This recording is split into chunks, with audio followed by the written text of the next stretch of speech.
Good afternoon. Thank you all for coming today. My name is Angela Skyby Sagarba, for those of you who are curious how to say it. I'm the contracts coordinator at the Texas Lottery Commission. This is the pre-proposal conference for the Document Management Services RFP number 362-17-0001. Yellow booklet. On the panel with me today, I have Eric Williams, who's our hub coordinator, Lee Burnett, who's, Lee Gary, who's one of our attorneys, Joan Codal, who is our IT manager, and Tammy Williams, who is our acting facilities manager. If you haven't signed the sign-in sheet, please do so. Copies of the sign-in sheet will be available at the end of today's meeting on the front desk where you came in. And we make copies and distribute them here, and we post them on our website and the Electronic State Business Daily, so that those who may be subcontractors can partner with some of the prime contractors who attend the meeting. So it's usually who attends the meetings. We have extra copies of the RFP on the front table too. If you want any extra copies before you leave, please take them. We will recycle them at some point, so don't feel bad. If you haven't done so, please silence any cell phones. Okay. The conference is being video and audio taped. If you have any questions during the question and answer sessions, we ask that you speak loudly so that we can hear you on the microphones today. We'll be reviewing the videotape after the conference and restating the questions and answers in a Q&A document, which will be released in accordance with the schedule of events. We'll give our best responses to you today. However, any questions we cannot answer today will be answered in writing and included in the Q&A document. The written Q&A document's our final answer. Okay. Following the conference, if you think of additional questions you have, the opportunity to submit written questions. These are your opportunities to ask questions, and we encourage you to ask any questions regarding the requirements of the RFP. If you're unsure of any language written in the RFP or need further clarification, this is your chance to receive the information you need. After proposals are received, it's then the Texas Lottery's time to ask questions and/or seek clarification if required. Please note that any oral communication that would alter or amend the RFP as written is not binding. Any and all changes or modifications to the RFP will be made in writing and posted on the Electronic State Business Daily and the Texas Lottery's website. Those websites, the information on the websites mirror each other with the exception of the video from this conference. We don't have the ability to post that on the ESBD, so it's on our website. So you can look either place, you're going to get the same information. You'll get a little more on our website because of the video. All right, you're encouraged to check these websites throughout the process and once more before submitting your proposal to make sure that you have everything. Please note there may be several RFPs on the website, so make sure you're looking at the bullets under the RFP that you're bidding on. This RFP is open to any and all vendors. You do not have to be registered on the CMBL, be hub certified to submit a proposal, or on any approved vendor list, which there's no such thing as an approved vendor list. But we get that question. We will now briefly review the RFP by parts. We may only discuss certain sections or provisions of the RFP today during the conference. However, all sections and provisions are important, and you should read and understand the entire RFP before submitting your proposal. You'll have an opportunity to ask questions after each part. So as we go through, I'll prompt you after I'm done talking about part one. I'll ask you if you have any questions, okay? All right, so I'm going to start with the General Information tab in the yellow booklet, just part one of the RFP. And I'm going to point out the schedule of events, which is under section 1.4.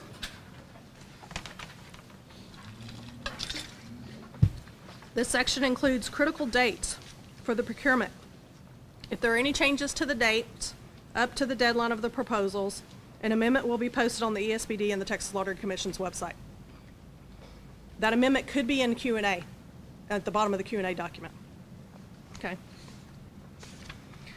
Section 1.7, proposals are subject to the Texas Public Information Act, also commonly known as the Open Records Act.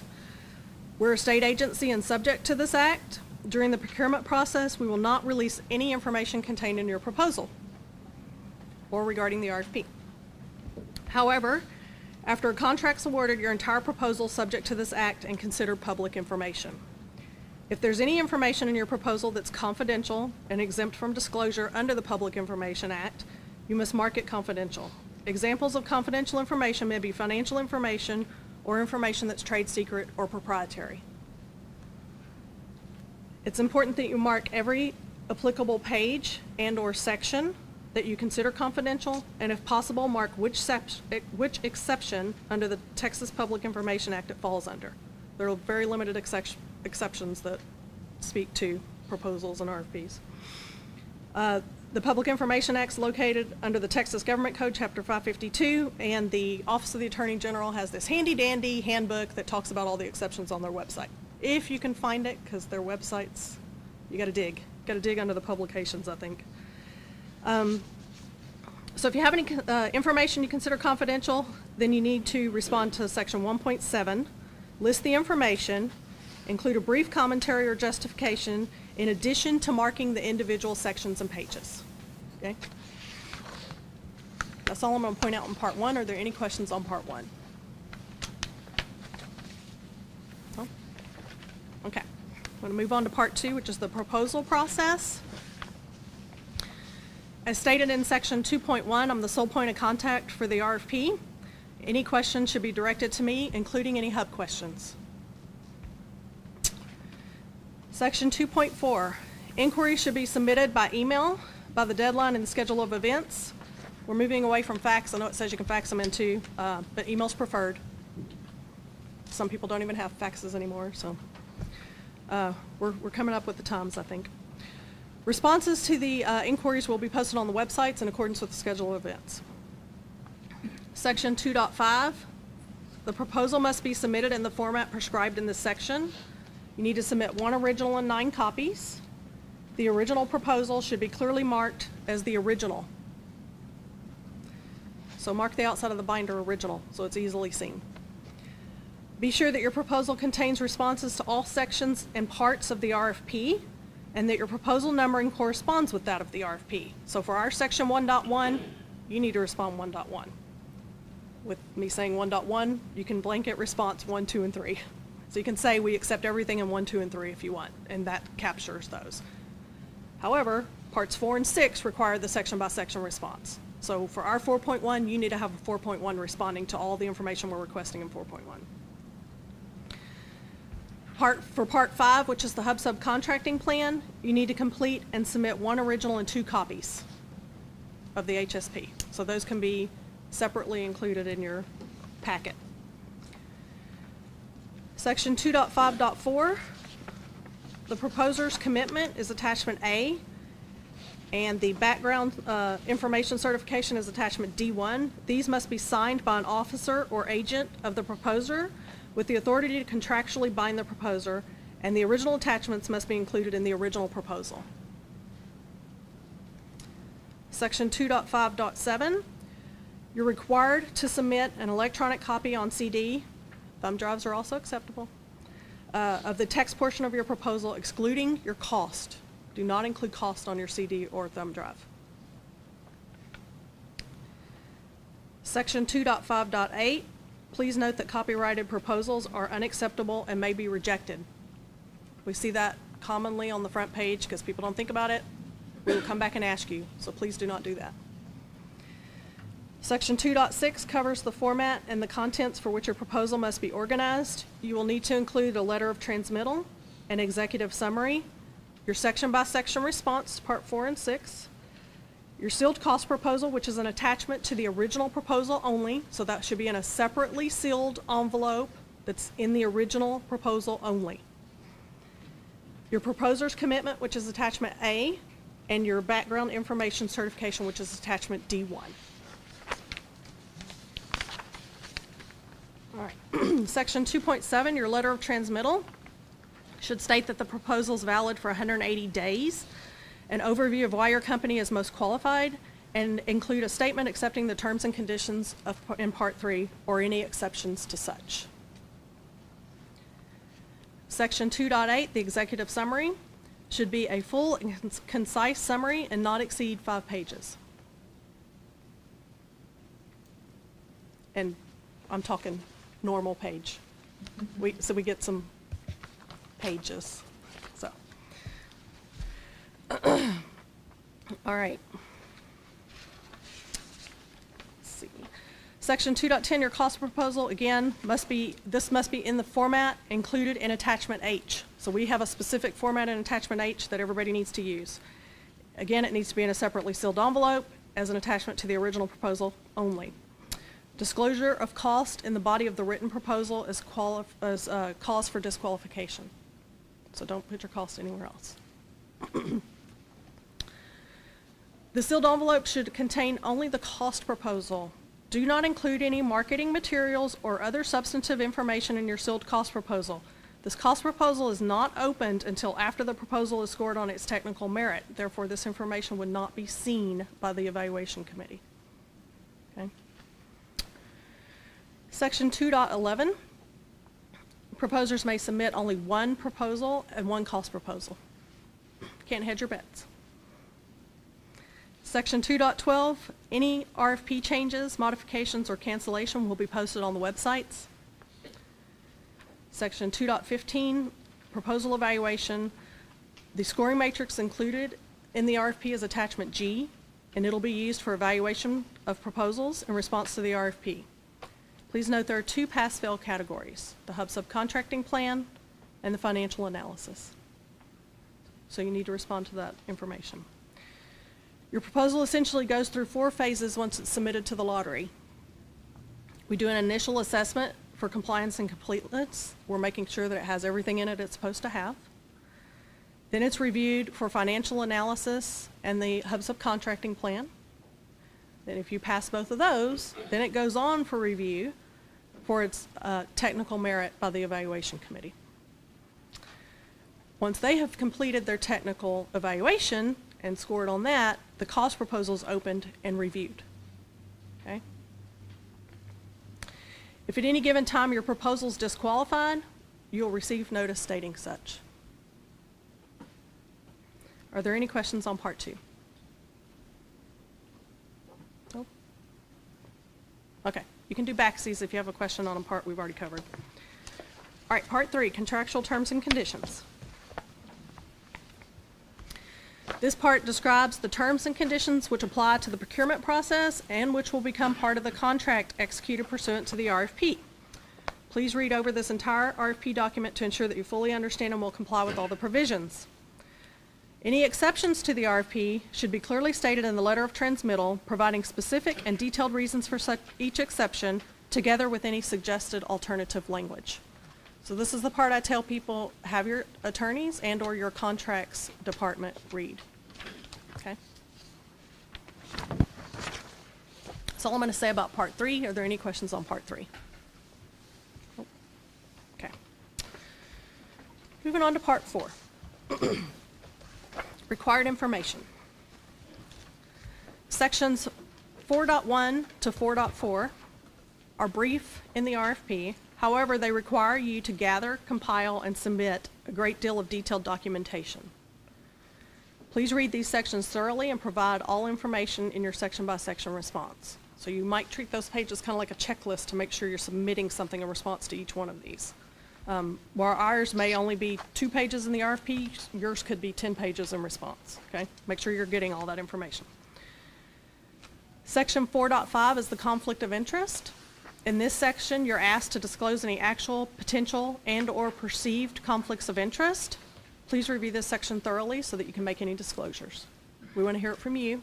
We don't want to find out about it after the fact or discover it on our own.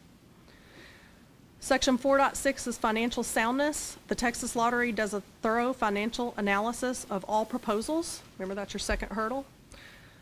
Please provide the information requested under this section. If you feel the information is confidential, please mark it as such.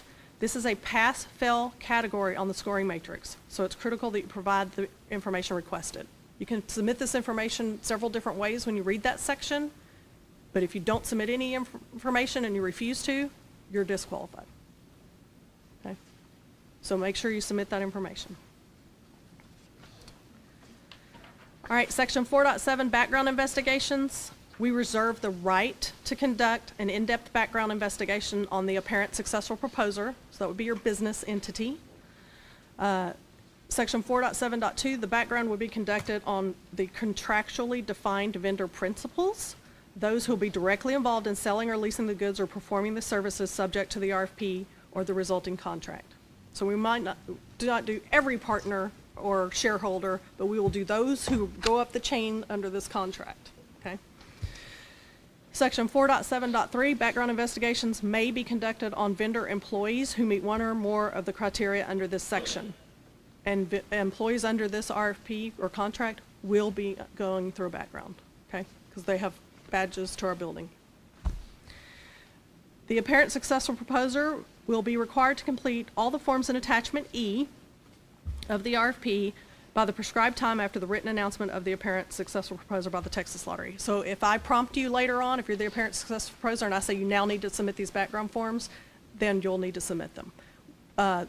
This contract currently is not slated for a vendor background check, just kind of under our standard rules, but at any given time we could choose to do them, or we may be directed by somebody else to do them on all contracts. So we reserve that right. But the employees will go through background. If you feel any information that you're providing in attachment E is confidential, please mark it as such. As mentioned before, we ask that all proposers complete and submit attachment D1 with your proposal. This is the certification that your company would not be denied a sales agent license under Texas Government Code, Chapter 466.155, which is attachment D in the RFP. So again, that's probably a section you may want your legal people to read. Are there any questions on Part 4? No? Okay, water break.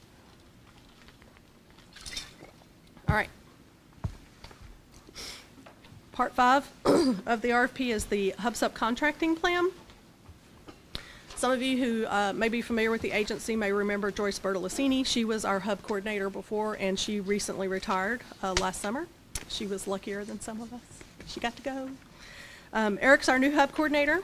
He's new to the position of hub coordinator, but he's been with our agency for 13 years, so he knows a lot about our business, and we're very happy that he's on our team now.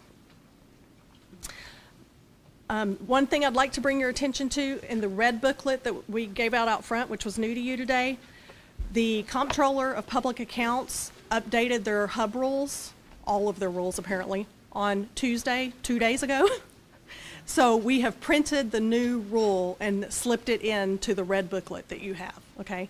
So the one that's in the bound part, the cites are incorrect. So the one that is the loose one that we slipped in has the correct citation for the Texas Administrative Code, okay? We just discovered that yesterday. So, well, luckily we caught it within a day, I guess, but hey. All right, I'm going to turn it over to Eric now, and he is going to go over the hub subcontracting plan with you.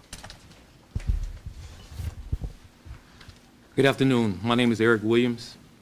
Again, as Angela stated, everyone should have received a copy of the RFP as well as a red booklet. Please turn to the presentation tab in the red booklet. I will be covering the items behind the tab, which is a very crucial element of your proposal. We'll be discussing the hub subcontracting plan, or as you'll hear it affectionately called, the HSP.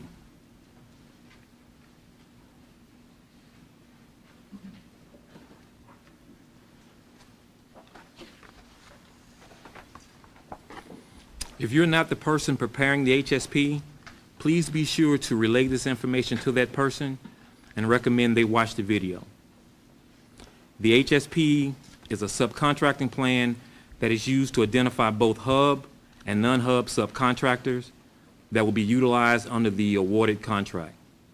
All vendors, hub and non-hub, submitting a response to this RFP are required to submit an HSP. No one is exempt from submitting an HSP. Excuse me.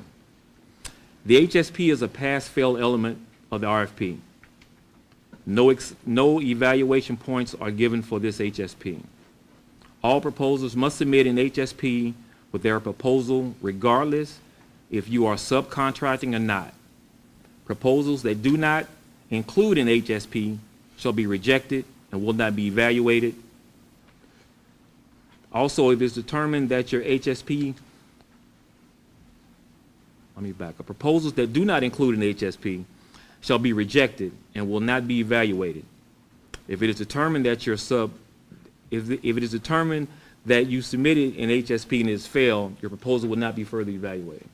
So what we're saying there, is that if you do not submit one, your proposal will not go to the technical part, or if you have submitted one and is reviewed and is failed, it will not go to the technical part. Your technical part will not be reviewed. It will fail, it will be dead in the water. Again, your technical work will not be seen, so it's important to complete and submit an HSP with your proposal. The Comptroller's Office has a definition for a subcontractor, and is a very broad definition.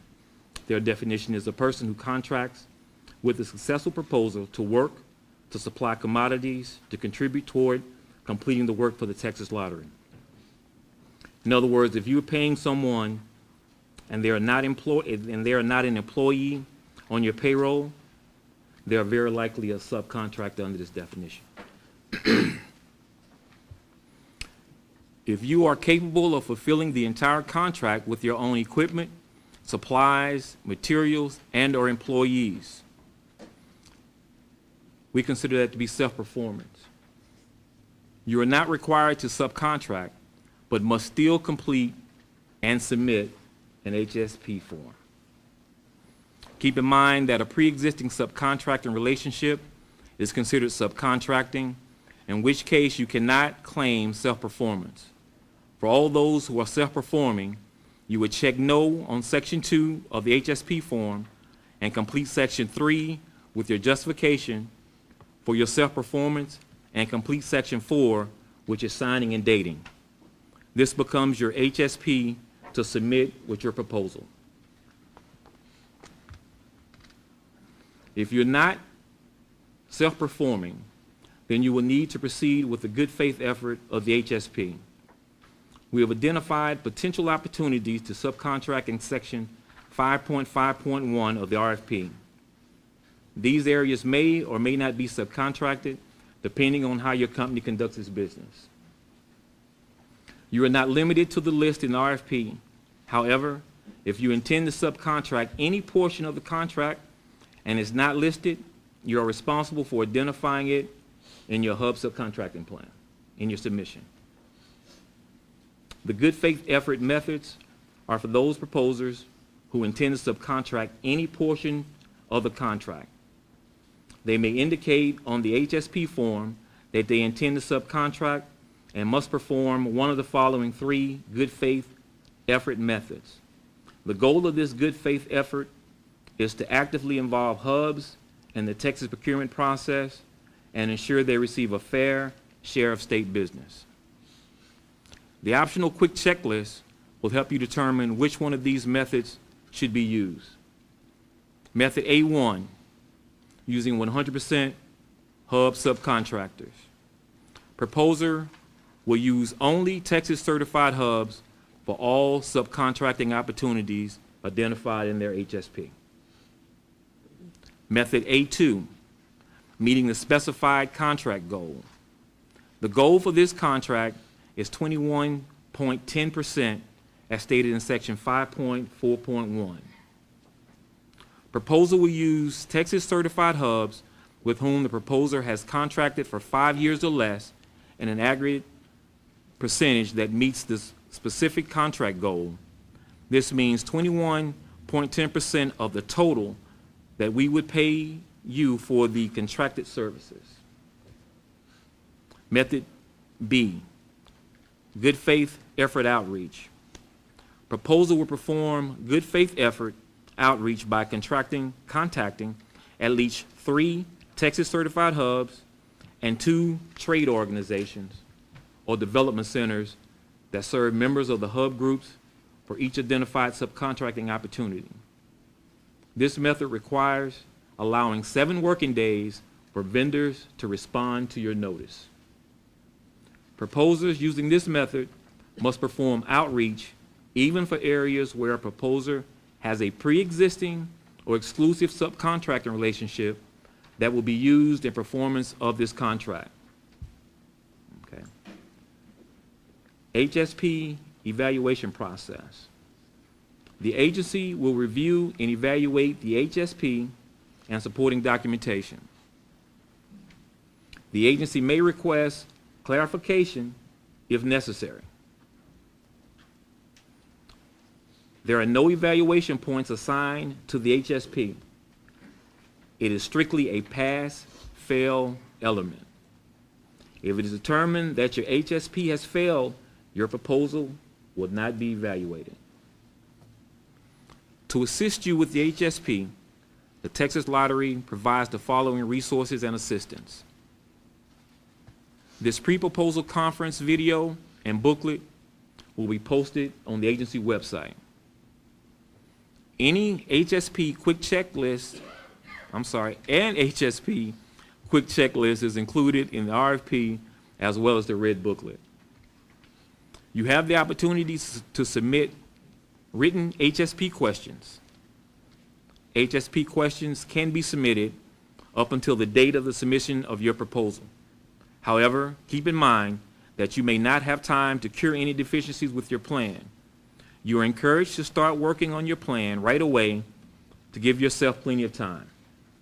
The HSP Q&A is posted on the TLC website and ESBD, and it will be a rolling document, so be sure to check the posted date.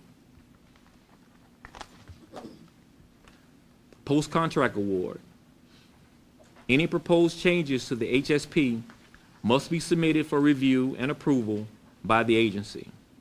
A written change approval form will be provided by the TLC. Subcontracting without prior authorization is a breach of contract. Monthly subcontracting expenditure reports are required as a condition of payment. Post-contract award. Successful proposer must provide written notice to each subcontractor, informing them of their selection. A copy of this notice must be provided to the Texas Lottery Commission no later than 10 working days after contract award. And this is in section 5.6.1. We will review draft HSP forms prior to the proposal due date to identify deficiencies and provide you feedback. But we will not state whether the draft is a pass or fail. We will also provide one-on-one workshops upon request. These may be conducted in person or via conference call. Please forward all communications to Angela as per section 2.1 of the RFP. The last date for review of the draft HSP forms for deficiencies and to schedule one-on-one workshops is February 10th at 4 o'clock. We encourage you to take advantage of this assistance. Once you submit your HSP with a proposal, there is no opportunity to cure. In closing, I'll remind you, again, if you're not the person who is responsible for completing the HSP, please relay this information to them, as well as let them know that today's pre-proposal conference will be available for viewing on our agency website. Any questions you might have regarding the HSP after this conference will be answered and posted on the agency website and the ESBD. The last day to submit HSP questions is February 24th, the deadline for the proposal. Don't get that confused with the technical questions. Are there any questions about the HSP plan, Chapter 5?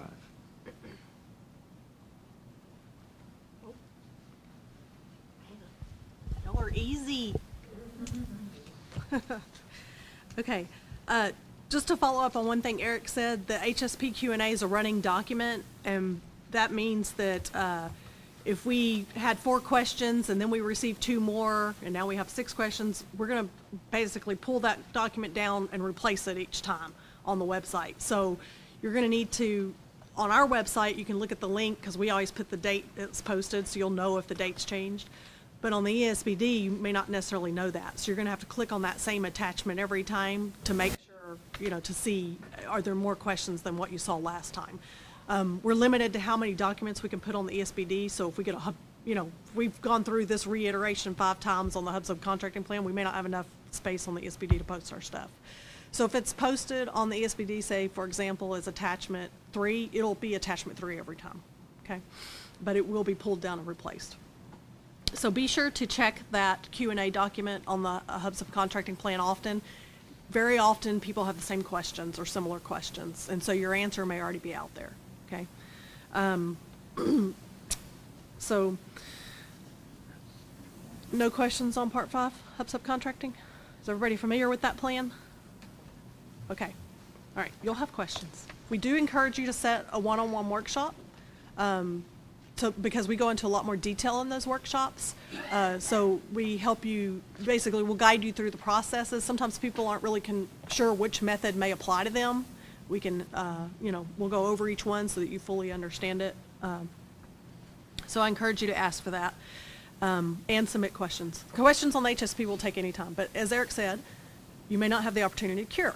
So depending on which method you're doing and how much time's left before that proposal's due, we may respond and answer your question, but you may have run out of time because your proposal's due in 2 days and you can't fix that, okay? So stay on top of it, do it soon. That's one of the things we tell people, start it right away because we'll start having questions once you get into it. So pass that information along if you're not the one who's going to be doing it. And have them watch this video. Okay. All right, I'm going to move on to Part 6, which is the scope of services. I'm going to talk specifically about site visits. I may or may not have communicated with several of you about site visits already. I believe they're going to last about 30 minutes. If you need more time for note-taking, we will try to accommodate you. So I'm going to try not to schedule them too closely together for that reason. What we will be going over is somewhat limited in nature. We're not going to be talking for 30 minutes on that site visit. It's giving you the opportunity to view the space and take any notes, have any questions or discussions amongst yourself, so that you can come back and ask any written questions later on, okay? We will answer very limited questions in a site visit because we want to make sure all vendors get the same information, okay? So we will only clarify something we said, basically, in our script, okay? Please send me an email to request a site visit. Any date and time between January 30th and February 10th, sans the weekend. Visits will be conducted from 8 a.m. to 11:30 and between 1 and 4 p.m. in the afternoon. Please send your request in and I will check our schedules for availability and then we'll go from there to make sure we can set a date and time that works for both of us. Okay. I'll also need to know who's attending from your company. We should know how many people are coming and who they are. Okay. So if you haven't requested one yet, I encourage you to do so if you're not familiar with the site. All right, Part 6 requires a section-by-section response. This is your opportunity to tell us how you perform the services described in each section of Part 6. It's not enough to say you can do something. You need to tell us how you're going to do it and provide examples of techniques that you've used for success. Okay? Proposers need to demonstrate their abilities to do the work requested. Saying I can do it doesn't demonstrate how. That's not easy to evaluate. Okay?